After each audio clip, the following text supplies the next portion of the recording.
মেৰাপানী সীমান্তত নগা দুৰ্বৃত্তৰ সন্ত্ৰাস আৰু এই ভয়ংকৰ ঘটনা সংঘটিত হৈছে যিটো সময়ত সমগ্ৰ ৰাজ্যজুৰি এটা প্ৰতিক্ৰিয়া সৃষ্টি হৈছিল যে মেৰাপানী অঞ্চলত মিয়াখেদা আন্দোলন চলিছে বেদখলকাৰীক তাৰ পৰা উচ্ছেদ কৰা হৈছে হয় কিন্তু নগাৰ আগ্ৰাসনক লৈ প্ৰশাসনে কি ধৰণৰ ব্যৱস্থা গ্ৰহণ কৰিব বা নগা দুৰ্বৃত্তৰ পৰা সেই সীমান্তবাসী ৰাইজক কেনেকৈ তেওঁলোকে প্ৰতিৰক্ষা দিব কেনেকৈ তেওঁলোকক ভালকৈ ৰাখিব তাৰ ওপৰত কিন্তু বহুত প্ৰশ্ন উত্থাপন হৈছিল কিন্তু প্ৰশাসনে কোনো ধৰণৰ গুৰুত্ব প্ৰদান নকৰাত কালি এটা ডাঙৰ ঘটনা সংঘটিত হ'ল কাৰণ কালি এই মেৰাপানীৰ যিখন দয়াল জ্যোতি পথাৰ আছে এই দয়ালপুৰ জ্যোতি পথাৰত কেইজনমান বড়ো যুৱক বনভোজ খাবলৈ গৈছিল আৰু বনভোজ খাবলৈ যোৱা যুৱক কেইজনক লক্ষ্য কৰি নগা দুৰ্বৃত্তই গুলি চলালে এজন অসমীয়া যুৱক গুলিবিদ্ধ হৈছে আৰু দুজন যুৱকক নগা দুৰ্বৃত্তই দাৰে উপৰ্যুপৰি আক্ৰমণ কৰি গুৰুতৰভাৱে আহত কৰিছে এই ঘটনা নগা দুৰ্বৃত্তৰ ফালৰ পৰা সংঘটিত হৈছে ইয়াৰ আগতে আমি বাৰম্বাৰ প্ৰকাশ কৰি আহিছো যে উৰিয়ামঘাট মেৰাপানী এই অঞ্চলসমূহত যেতিয়াৰ প্ৰায় উচ্ছেদ অভিযান চলিছে তেতিয়াৰ প্ৰায় অতি ৰহস্যজনকভাৱে একাংশ নগাই আহি সেই অঞ্চলসমূহ তেওঁলোকৰ নিজৰ বুলি দাবী কৰিছে তেওঁলোকে স্পষ্টকৈ সংবাদ মাধ্যমৰ আগত কৈছে যে এইবোৰ মাটি আগতে নগাৰ আছিল এতিয়া তেওঁলোকে এইবোৰ দখল কৰি ল'ব তাক লৈ এতিয়া অসম আৰু নাগালেণ্ডৰ সীমা সমস্যা বা সীমান্তবাসী ৰাইজৰ মাজত এতিয়া আতংক চলি আছে আৰু তাৰ মাজতে নগা দুৰ্বৃত্তৰ এনেকুৱাবোৰ ভয়ংকৰ ঘটনা পুনৰ পোৱা গৈছে কালিৰ দিনটোত এই ঘটনা সংঘটিত হ'ল বনভোজ খাবলৈ গৈছিল তিনিজন অসমীয়া যুৱক নাম হৈছে প্ৰকাশ বড়ো চিচিবাৰ বসুমতাৰী আৰু ধনঞ্জয় খাকলাৰী তেওঁলোকৰ দলটো এইখন দয়ালপুৰ জ্যোতি পথাৰ যিখন মেৰাপানী অসমৰ মাটিত আছে অসমৰ ভূমিতে তেওঁলোকে বনভোজ খাবলৈ গৈছিল তেতিয়াই কেইজনমান গৰু আহি পেলাই তেওঁলোকৰ এই বনভোজ খোৱা জেগাখিনিত কিছু অসুবিধা কৰিছিল গৰু কেইজনীক খেদি দিয়াক লৈ পেলাই নগা দুৰ্বৃত্তৰ দলটোৱে তেওঁলোকক প্ৰথমতে সংঘাত হয় তাৰ পাছত নগা দুৰ্বৃত্তৰ দলটোৱে অস্ত্ৰ শস্ত্ৰ উলিয়াই এই অসমীয়া যুৱক কেইজনক লক্ষ্য কৰি গুলীচালনা কৰে সৌভাগ্যক্ৰমে এজন যুৱকৰ ভৰিত গুলি লাগিছে আৰু তেওঁ বৰ্তমানো চিকিৎসাধীন অৱস্থাতে আছে বাকি দুজনক নগা দুৰ্বৃত্তই বেয়াকৈ মাৰপিট কৰিছে দাৰে উপৰ্যুপৰি আঘাত কৰিছে ৰক্তাক্ত অৱস্থাত কোনোমতে এই যুৱককেইজনে নগাৰ কবলৰ পৰা নিজৰ প্ৰাণ ৰক্ষা কৰি তেওঁলোক ওলাই আহিবলৈ সক্ষম হৈছে এয়া হৈছে মেৰাপানীত অসম নাগালেণ্ড সীমান্তৰ বৰ্তমানৰ অৱস্থা স্বাধীনতা দিৱসৰ দিনটোত এই ধৰণৰ সীমা সমস্যা পুনৰবাৰ দেখা পোৱা গৈছে কাৰণ অসম নাগালেণ্ডৰ সীমা সমস্যা নতুন নহয় বহু পূৰ্বৰে পৰা চলি আছে কিন্তু নগা দুৰ্বৃত্তৰ এই বেদখলকাৰীক উচ্ছেদ অভিযান চলোৱাৰ পাছত নগা দুৰ্বৃত্তৰ যি খেন চকু অসমৰ মাটিৰ ওপৰত পৰিছে বিশেষকৈ উৰিয়ামঘাট আৰু মেৰাপানী অঞ্চলত নগাসকলৰ উপদ্ৰৱ দিনক দিনে বৃদ্ধি পাইছে 4 দিন আগতে নগা দুৰ্বৃত্তই আহি সেই অঞ্চলত অতি ৰহস্যজনকভাৱে এই উৰিয়ামঘাট আৰু মেৰাপানী অঞ্চলটোত এটা পৰিত্যক্ত ঘৰত অচিনাক্ত দুৰ্বৃত্তই অগ্নিসংযোগ কৰিছিল অগ্নিসংযোগ কৰাৰ পাছত তাত একাংশ বড়ো লোক আৰু নগা দুৰ্বৃত্তৰ মাজত এটা তৰ্কাতৰ্কি হৈছিল তাৰ পাছতে ঘটনাস্থলীত আৰক্ষী প্ৰশাসন উপস্থিত থকাৰ সময়তে মাত্ৰ 500 মিটাৰ দূৰত্বত থকা লিয়াম বস্তি বুলি যিখিনি অঞ্চল আছে তাত কিন্তু অচিনাক্ত নগা দুৰ্বৃত্তই ধাৰাসাৰ গুলীবৰ্ষণ কৰিছিল তেওঁলোকে শূন্যলৈ গুলীচালনা কৰি এক উত্তপ্ত পৰিস্থিতিৰ সৃষ্টি কৰিছিল এয়া হৈছে বৰ্তমান অসম নাগালেণ্ড সীমান্তৰ অৱস্থা অভিযোগ উত্থাপন হৈছে যে অসমৰ প্ৰশাসনে বিশেষকৈ এই মেৰাপানীৰ যি প্ৰশাসন আছে লগতে যি তেওঁলোকৰ যি ডিসি আছে পুলক মহন্তৰ বিৰুদ্ধে অভিযোগ উত্থাপন কৰিছে কাৰণ উচ্ছেদ অভিযান চলাৰ সময়ত সেই অঞ্চলসমূহত কটকটীয়া নিৰাপত্তা ব্যৱস্থা গঢ়ি তোলা হৈছিল তাত থকা সীমান্তবাসী ৰাইজে তেতিয়াই প্ৰশ্ন উত্থাপন কৰিছিল যে বেদখলকাৰীক খেদিছে হয় কিছুমান অবৈধ বেদখলকাৰীক তাৰ পৰা খেদিছে হয় সংখ্যালঘু লোকসকলক তাৰ পৰা খেদিছে হয় কিন্তু নগাসকলৰ পৰা আমাক কোনে ৰক্ষণাবেক্ষণ দিব নগাসকল যেতিয়া ইয়ালৈ আহিব কাৰণ নগাসকলে ইয়া আগতেও হাতে হাতে দা লৈ অস্ত্ৰ শস্ত্ৰ লৈ এই মেৰাপানী উৰিয়ামঘাট বিদ্যাপুৰ বজাৰ 2 নং দলনি পথাৰ এই অঞ্চলসমূহত তেওঁলোকে মুক্ত বিচৰণ কৰিছিল আৰু অতি ৰহস্যজনকভাৱে তেওঁলোকে দাবী কৰি আছিল যে এই মেৰাপানী উৰিয়ামঘাট এই অঞ্চলসমূহ বিদ্যাপুৰ এই অঞ্চলসমূহ তেওঁলোকৰ পূৰ্বপুৰুষৰ আছিল আৰু অসম চৰকাৰে নাগালেণ্ডৰ মাটি দখল কৰি তাত বহি আছিল এতিয়া অসম চৰকাৰক তেওঁলোকে ধন্যবাদ জ্ঞাপন কৰিছিল যে বেদখলকাৰী খেদিছে এতিয়া নগা লোকে এইবোৰ লৈ ল'ব এনেকুৱা ধৰণৰ মন্তব্য কৰিছিল আৰু এতিয়া এই এনেকুৱা ধৰণৰ অভিযোগবোৰ চলি থকাৰ মাজতে আৰু সম্পূৰ্ণকৈ উচ্ছেদ অভিযান চলোৱাৰ পূৰ্বে নগা দুৰ্বৃত্তৰ সন্ত্ৰাস মেৰাপানীত আৰম্ভ হৈছে উৰিয়ামঘাটত আৰম্ভ হৈছে তাৰে ভয়ঙ্কৰ ছবি দেখুৱাইছোঁ। এইজন যুৱকৰ নাম হৈছে যিজনক গুলীবিদ্ধ হৈছিল নাম হৈছে প্ৰকাশ বড়ো। তেখেতক অতি সংকটজনক অৱস্থাত গোলাঘাট কুশলকোঁৱৰ অসামৰিক চিকিৎসালয়ত ভৰ্তি কৰা হৈছে। পাছত উন্নত চিকিৎসাৰ কাৰণে তেখেতক JMCHত ভৰ্তি কৰা হৈছে। তেখেতৰ ভৰিত গুলী লাগিছে আৰু কোনোমতে নিজৰ প্ৰাণ ৰক্ষা কৰি তেওঁ ওলাই আহে। ভয়ঙ্কৰ আছিল আক্ৰমণ, কাৰণ নগা দুৰ্বৃত্তৰ দলটোত 10জনতকৈ অধিক লোক আছিল বুলি কোৱা হৈছে আৰু হাতে হাতে তেওঁলোকৰ দা আছিল। তেওঁলোকে অসমৰ ভূমিত আহি তেওঁলোকে গৰু চৰাই আছিল আৰু এই বনভোজৰ দলটোক যিখিনি অঞ্চল পুনৰবাৰ কৈছোঁ দয়ালপুৰ জ্যোতি পথাৰ যিটো মেৰাপানী যিটো ৰাজচক্ৰ বিষয়া যিটো আছে ক্ষেত্ৰৰ ভিতৰত পৰে অসমৰ মাটি আৰু অসমৰ মাটিতে আহি নগা দুৰ্বৃত্তই অসমীয়া যুৱকৰ ওপৰত গুলিয়াই থৈ গুচি গৈছে। এই ধৰণৰ ভয়ঙ্কৰ ঘটনা সংঘটিত হৈছে। তাৰ পাছত অভিযোগ উত্থাপন হৈছে যে DC পুলক মহন্ত তথাপি তাৰ উপৰিও সীমান্তৱৰ্তী যি বৰ্ডাৰ দণ্ডাধীশ আছে তেওঁলোকে CRPFে এটা দম দিলেই তেওঁলোকে মনে মনে থাকে বুলি অভিযোগ উত্থাপন হৈছে আৰু এই অভিযোগ দীৰ্ঘদিনীয়া। CRPFে নগাসকলৰ ফালে থাকে, সেই অভিযোগ সীমান্তবাসীয়ে আগৰ পৰা কৰি আহিছে। কিন্তু অতি ৰহস্যজনকভাৱে নগা দুৰ্বৃত্তৰ এই আগ্ৰাসনক লৈ এতিয়ালৈকে কিন্তু ৰহস্যজনকভাৱে মৌনতা অৱলম্বন কৰিছে গোলাঘাট জিলা প্ৰশাসনে। মেৰাপানী প্ৰশাসনৰ ফালৰ পৰা কোনো ধৰণৰ এতিয়ালৈকে স্পষ্টীকৰণ দিয়া হোৱা নাই, কাৰণ গুলীচালনা ঘটনা সংঘটিত হৈ গ'ল। এতিয়া সীমান্তবাসী ৰাইজে তীব্ৰ আতংকৰ মাজত দিন পাৰ কৰিবলগীয়া হৈছে। কিন্তু তাৰ পাছতো এই ধৰণৰ যি ঘটনা, চিন্তা কৰক, অসমৰ মাটিত আহি এনেকুৱা নহয় যে বিবাদমান এলেকা নহয়, সেই যিটো দয়ালপুৰ জ্যোতি পথাৰ অঞ্চল আছে সেইটো বিবাদমান এলেকাৰ ভিতৰত নপৰে, সেইটো সম্পূৰ্ণভাৱে অসমৰ মাটি হয়। তাত আহি নগা দুৰ্বৃত্তই গুলী ফটাই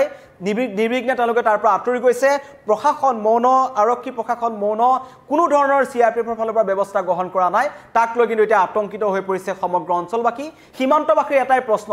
বেদখলকাৰী খেদিলে হয়, এতিয়া নগাৰ পৰা আমাক কোনে ৰক্ষা কৰিব? মন্তব্য আহিছে, আপোনালোকক শুনাব বিচাৰিছোঁ।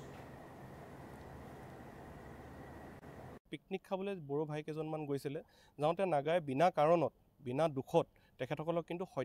হত্যা কৰাৰ চেষ্টা কৰিলে। এজনৰ গুলী এতিয়াও লাগি আছে। আপুনি যদি কলাফুলত চাই গুলীটো ইতিমধ্যে সোমাই আছে। দুজনক মাৰপিট কৰিছে। তেখেতসকলে মাত্ৰ গৰু খেদাইছিলে। পিকনিক খাওঁতে গৰুৱে তেখেতসকলক ভোজ ভাত খাবলৈ আহিছিলে। এটা কথা নাগা ভাইসকলক আকৌ কওঁ, আৰু গোলাঘাট জিলা যিজন আমাৰ পুলক মহন্ত ডাঙৰীয়া আছে DC, যে তেখেতসকলে শান্তি সম্প্ৰীতিৰ কথা সদায় কয় যে নাগালেণ্ডৰ লগত আমাক শান্তি সম্প্ৰীতি লাগে। আমিও বিচাৰোঁ যে সীমান্তৱৰ্তী এলেকাত এনে ধৰণৰ ঘটনা স্বাভাৱিক কথা। কিন্তু বৰ্তমান সময়লৈকে পুলক মহন্ত ডাঙৰীয়াই কিন্তু কোনো এনেকুৱা ধৰণৰ শক্তিশালী পদক্ষেপ ল'ব পৰা নাই, যাৰ ফলত বৰ্তমান সময়লৈকে এনেধৰণৰ ঘটনা কিন্তু সীমান্তত আৰু মেৰাপানীত চলি আছে। তাৰ বাবে আমি আহ্বান জনাম, যিজন বৰ্ডাৰ মেজিষ্ট্ৰেট আছে তেখেতৰ স্থিতি কি এতিয়ালৈকে আমি গম পোৱা নাই। হয়, তেখেতক দুটা দম CRPFে দিলে দৌৰ মাৰে বুলি আমি শুনিছোঁ। আজিৰ ডেটত যদি অসমে কেৱল হেণ্ডশ্বেক দি থাকে, এখন হাত আগবঢ়াই থাকে, হেণ্ডশ্বেক চেক কৰা, নাগালেণ্ডে যদি নামানে তেতিয়াহ'লে আমাৰ তাত ক'বলগীয়া নাই। এইটো এটা শেষবাৰৰ বাবে তেখেতসকলক এটা আমি ৱাৰ্ণিং বুলিয়ে ধৰিব পাৰে,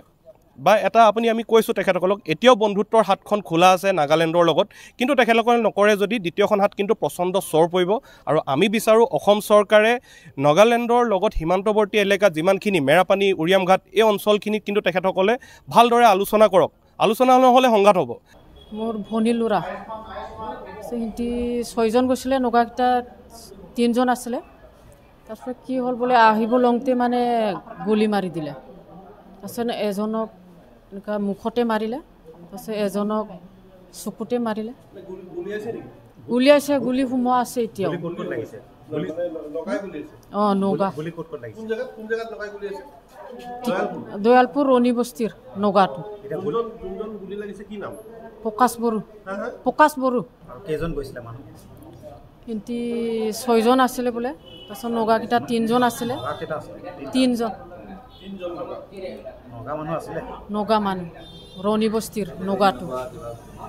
য'ত ঘটনাটো সংঘটিত হৈছে ওচৰতে উদালি পথাৰ CRPFৰ কেম্প আছে। 1 কিলোমিটাৰ বা 1.5 কিলোমিটাৰ দূৰত এই ধৰণে আজি 15 আগষ্টত বনভোজ খাবলৈ যাওঁতে সেই বিবদমান অঞ্চলটোত গুলি কৰিছে, গুলীয়াগুলীকৈ প্ৰহাৰ কৰিছে, আধাৰ কাৰ্ড বিচাৰিছে। গতিকে এই ঘটনাটো আমি ঘটাৰ উমান আগৰ পৰা পাই আছিলোঁ। কাৰণ অলপ দিনৰ আগত আপোনালোকে জানে নাগাসকলে আহি নেঘেৰি বিলতো পিকনিক খাইছে, উৰিয়াম ঘাটত তেওঁলোকে ঘৰ জ্বলাই দিয়া অভিযোগ উঠিছিল। কিন্তু গোলাঘাট জিলা প্ৰশাসন, ইয়াৰ স্থানীয় বিধায়িকা, সৰুপথাৰৰ বিধায়ক, তেওঁলোকে কিন্তু ঘটনাটো ঢাকি থ'ব বিচাৰিছিল। গতিকে বাৰে বাৰে ঢাকি থ'ব বিচাৰিছিল, এয়া বেলেগ মানুহে কৰিছে, কোনোবাই উচতনি দিছে, তৃতীয় পক্ষ আছে। কিন্তু নাগাসকলে যে ইয়াত আক্ৰমণ কৰিব পাৰে যিকোনো মুহূৰ্তত, সেই কথাটো বাৰম্বাৰ কোৱাৰ পিছতো আমি প্ৰশাসনে ঢাকি থোৱাৰ কাৰণে আজি এনেকুৱা ঘটনা সংঘটিত হৈছে। স্থানীয় ৰাইজৰ মন্তব্য শুনিলে নগাই আধাৰ কাৰ্ড বিচাৰিছে অসমৰ মাটিত আহি অসমীয়া যুৱকক এয়া হৈছে বৰ্তমানৰ পৰিস্থিতি আৰু য'ত এই ঘটনা সংঘটিত হ'ল দয়ালপুৰ জ্যোতি পথাৰ এই দয়ালপুৰ জ্যোতি পথাৰৰ পৰা আধা কিলোমিটাৰ দূৰত্বত আছে CRPF কেম্প প্ৰশাসনে ঘটনাক গাপ দিয়াৰ চেষ্টা কৰিছে CRPF চকুমুদা কুলিৰ ৰূপত আছে নগাই নিজৰ সন্ত্ৰাস অব্যাহত ৰাখিছে নগা দুৰ্বৃত্তই মন গলে অসমৰ মাটিত আহি তেওঁলোকে গুলি ফুটাই আৰু এটো হৈছে এতিয়া প্ৰথম ঘটনা এতিয়ালৈকে উচ্ছেদ অভিযান ভালকৈ চলাই নাই এতিয়া সম্পূৰ্ণ উচ্ছেদ অভিযান হোৱাই নাই সমগ্ৰ অঞ্চল নগাই লব এটো নগাই তেওঁলোকে ভাবুকি প্ৰদান কৰিছে নগাৰ লগত NSNIM আছে তেওঁলোকৰ প্ৰশাসন আছে নগাৰ লগত CRPF আছে নগাৰ লগত তেওঁলোকৰ জিলা প্ৰশাসন আছে কিন্তু অসমৰ যি সীমান্তবাসী ৰাইজ আছে সেই ৰাইজৰ লগত কিন্তু কোনো ধৰণৰ প্ৰশাসন নাই তেওঁলোকে প্ৰতিটো নিখা আতংকৰ মাজত পাৰ কৰিব লগা হয় কাৰণ কোন সময়ত আহি নগাই তেওঁলোকক আক্ৰমণ কৰে কোন সময় তেওঁলোকক নগাই উঠাই লৈ যায় তাৰ কোনো ঠিক নাই কিন্তু সকলো দেখিও কুম্ভকৰ্ণ নিদ্ৰাত অসমৰ প্ৰশাসন কব লাগিব এসপ্তাহ পূৰ্বে আমি বাতৰি সম্প্ৰচাৰ কৰিছিলো অচিনাক্ত দুৰ্বৃত্তই যেতিয়া উৰিয়ামঘাটৰ এটা ঘৰত যেটো অঞ্চলত দ্বিতীয় পৰ্যায়ত উচ্ছেদ অভিযান চলাৰ কথা আছিল সেই অঞ্চলসমূহত অতি ৰহস্যজনকভাৱে এটা চহৰৰ আগফালে থকা এটা সুপাৰী ফেক্টৰীৰ অগ্নিসংযোগ কৰি দুটা দুৰ্বৃত্তই পলায়ন কৰিছিল আৰু সেই স্থানত গৈ পেলাই একাংশ বড়ো লোক উপস্থিত হৈছিল যেসকল তাৰ খিলঞ্জীয়া লোক তেওঁলোক তাত উপস্থিত হৈছিল উপস্থিত হোৱাৰ লগে লগে সেই জুই লগা ঘৰটোৰ কাষলৈ একাংশ নগা যুৱকো আহিছিল আৰু তাক লৈ এই বড়ো যুৱকসকলৰ মাজত আৰু নগা লোকসকলৰ মাজত প্ৰথমতে কাজিয়া হয় তাত পৰৱৰ্তী পৰ্যায়ত আৰক্ষী আহি উপস্থিত হৈছিল আৰক্ষী উপস্থিত হৈ থকাৰ সময়তে মাত্ৰ 500 মিটাৰ নিলগত নগাই ধাৰাখাৰ গুলি বৰ্ষণ কৰিছিল শূন্যলৈ গুলি চালনা কৰি তেওঁলোক আঁতৰি গৈছিল অতি ৰহস্যজনকভাৱে গুৱাহাট আমাৰ যি স্থানীয় যি আৰক্ষী প্ৰশাসন আছিল তেওঁলোকে নগাৰ বিৰুদ্ধে এটা শব্দ কৰিবলৈ খা নকৰিলে আজি একে অনুৰূপ ঘটনা সংঘটিত হৈছে কিন্তু এই মুহূৰ্তত এটা আপডেট আছে যে CRPFৰ জালত পৰিছে তিনটা নগা দুৰ্বৃত্তৰ জালত পৰিছে নগা দুৰ্বৃত্ত কিটাৰ ভিতৰত যদি মই দেখুৱাবলৈ যাওঁ এতিয়া এজনক তেওঁলোকক আটক কৰা হৈছে এইগিটা নগা দুৰ্বৃত্ত CRPFে যেটা বীৰ লাচিত সেনা গৈছে এতিয়া বীৰ লাচিত সেনাই আজি তীব্ৰ অৰ্থনৈতিক অৱৰোধ কৰিছে তেওঁলোকে সেই মেৰাপানী অঞ্চলৰ পৰা নাগালেণ্ডলৈ যোৱা সকলো পথ বন্ধ কৰি দিছে আৰু নগা লোকৰ প্ৰৱেশ মেৰাপানীত তেওঁলোকে বন্ধ কৰি দিছে তেওঁলোকে কৈছে কোনো নগা লোক এতিয়া এই সীমান্তইদি আমাৰ অসমৰ ভূমিত প্ৰৱেশ কৰিব নোৱাৰে লাচিত সেনাই কৈছে সমগ্ৰ ঘটনাৰ তদন্ত হ'ব লাগিব আৰু প্ৰশাসন নিজে আহিব লাগিব DC পুলক মহন্ত আহিব লাগিব তেওঁ আহি সীমান্তৱৰ্তী বৰ্ডাৰ যি দণ্ডাধীশ আছে তেওঁলোকক লগত আহিব লাগিব আৰু এই সমগ্ৰ ঘটনাটোক CRPFৰ লগত আলোচনা কৰিব লাগিব সীমান্তবাসীৰ নিৰাপত্তা সুনিশ্চিত কৰিব লাগিব তাৰ পাছতে এই অৰ্থনৈতিক আন্দোলনৰ কাৰ্যসূচী পৰিহাৰ কৰা হ'ব এইকেইটা আছিল নগা দুৰ্বৃত্ত ঘটনাত জড়িত এওঁলোক হৈছে অসমৰ মাটিত প্ৰৱেশ কৰি অসমৰ লোকক বাৰম্বাৰ ভাবুকি প্ৰদান কৰি আহিছে আৰু নগা লোকসকলৰ কথা নতুনকৈ কোৱাৰ প্ৰয়োজন নাই নগা লোকসকলৰ হাতে হাতে বন্দুক থাকে ইয়াৰ আগতো আমি দেখিছো যিবোৰ সীমান্তত বিবাদমান সীমান্ত আছে নগাৰ লগত আমি মৰিয়নি সীমান্তত দেখিছো শিৱসাগৰ খাপেখাতি কানুবাৰী ফালে দেখিছো এই অঞ্চলসমূহত নগাই মন গলে তেওঁলোকে গুলি ফুটাই আতংকৰ সৃষ্টি কৰে মৰিয়নি অঞ্চলত তেওঁলোকে অসমীয়া কৃষকসকলক উকা কাগজত তেওঁলোকে সহি কৰাবলৈ বাধ্য কৰে কাৰণ তেওঁলোকক তাৰ পৰা অপহৰণ কৰি লৈ যোৱা হয় এইবোৰ হৈছে একাংশ নগা দুৰ্বৃত্তৰ কব লাগিব ষড়যন্ত্ৰ আৰু বীৰ লাচিত সেনাৰ ফালৰ পৰা কোৱা হৈছে অসমে কিমান আৰু বন্ধুত্বৰ হাত আগবঢ়াই থাকিব হিফালৰ পৰা এখন হাত লাগিব এখন হাতেৰে আমি হ্যান্ডশেক কৰিব নোৱাৰো তেনেকুৱা কথা মন্তব্য কৰিছে আৰু শান্তি সম্প্ৰীতি কেৱল অসমীয়া ৰাইজে বিচাৰি থাকিলে নহব নগাই বিচাৰিব লাগিব কিন্তু নগাৰ যি আগ্ৰাসী চৰিত্ৰ আছে নগাৰ যি আগ্ৰাসী মনোভাৱ আছে তাক লৈ কিন্তু সকলো চিন্তিত হৈছে আৰু তাতকৈ ডাঙৰ কথা যে ইমানবোৰ ঘটনা হৈ যোৱাৰ পাছত এই যে পৰিস্থিতি হ'ব নগাই যে গুলি চলাব নগাই যে আহি উৎপাত কৰিব নগাই যে সন্ত্ৰাসৰ সৃষ্টি কৰিব হেতু বহু আগতেই সীমান্তৰ ৰাইজে কৈছিল যে ইয়াৰ পৰা মিয়া লোকক খেদিছে হয় সন্দেহযুক্ত নাগৰিকক খেদিছে হয় কিন্তু নগা যেতিয়া আহিব আমাক কোনে ৰক্ষা কৰিব কাৰণ ৰেংমা বনাঞ্চলত যেতিয়া প্ৰথম উচ্ছেদ অভিযান চলিছিল তেতিয়া একাংশ উচ্ছেদিত লোকেই মন্তব্য কৰিছিল আমাক খেদিছে হয় কিন্তু নগাসকলক কোনে ৰুধিব আমি ইয়াত থকাৰ কাৰণে নগা লোকসকল ইয়ালৈ আহিব পৰা নাই এনেকুৱা ধৰণৰ মন্তব্য কৰিছিল তাৰ পাছতে সঁচাকৈ অতি ৰহস্যজনকভাৱে নগা লোকসকল নামি আহিছে তেওঁলোকৰ লিথিয়াম বস্তি আছে বিভিন্ন বস্তি অঞ্চলসমূহৰ পৰা আহিয়ে তেওঁলোকে মন গলে গুলি ফুটাই আৰু কেইবাবাৰো নিউজ 18ৰ কেমেৰাৰ সন্মুখত তেওঁলোকে উৰিয়ামঘাট মেৰাপানী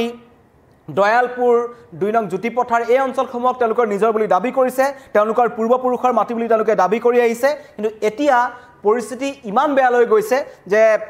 বনভোজ খাবলৈ যোৱা অসমীয়া যুৱকক নগাই গুলি ফুটাই তাৰ পৰা খেদি পঠাইছে। এই ধৰণৰ ভয়ংকৰ ঘটনা সংঘটিত হৈছে, যি ঘটনাই পুনৰবাৰ কিন্তু সেই অঞ্চলটোৰ এটা আতংকৰ সৃষ্টি কৰিছে। সীমান্তবাসী মনত প্ৰশ্ন যে কেতিয়া আমাক নিৰাপত্তা সুনিশ্চিত কৰিব। এগৰাকী মহিলাই এসপ্তাহ পূৰ্বে এটা মন্তব্য কৰিছিল যে অতি শীঘ্ৰেই এই উৰিয়ামঘাট মেৰাপানী অঞ্চলসমূহত আৰক্ষী কেম্পৰ ব্যৱস্থা কৰক, অন্যথা নগা দুৰ্বৃত্তই এনেকুৱা ধৰণৰ ঘটনা সংঘটিত কৰি আহিব। মন্তব্যত আপোনালোকে শুনিলে যে নগা দুৰ্বৃত্তই অসমত থকা মাটিত অসমীয়া লোকে যেতিয়া এই তিনিজন যুৱক গৈছিল, প্ৰকাশ বড়ো, চিচিবাৰ বসুমতাৰী, ধনঞ্জয় খাকলাৰী, তিনিজন বড়ো যুৱক তেওঁলোকে অসমৰ মাটিত বনভোজ খাবলৈ গৈছিল। নগা দুৰ্বৃত্তই অসমত প্ৰৱেশ কৰি তেওঁলোকৰ আধাৰ কাৰ্ড বিচাৰিছিল আৰু তেওঁলোকক মাৰপিট কৰে। ইমানেই বেয়াকৈ মাৰপিট কৰিছে যে দুয়োজন যুৱক, যিজনক ডাইৰেক্ট ঘাপ মাৰিছে, দেহৰ কেইবাটাও স্থানত তেওঁলোকৰ ডাৰ ঘাপ আছে। অতি সংকটজনক অৱস্থাত তেওঁলোকক চিকিৎসালয়ত ভৰ্তি কৰা হৈছে আৰু যিজনৰ ভৰিত গুলি লাগিছে এইজন যুৱক নাম হৈছে প্ৰকাশ বড়ো। প্ৰকাশ বড়োক প্ৰথমতে গোলাঘাট চিভিলত ভৰ্তি কৰা হৈছিল, কিন্তু তেখেতৰ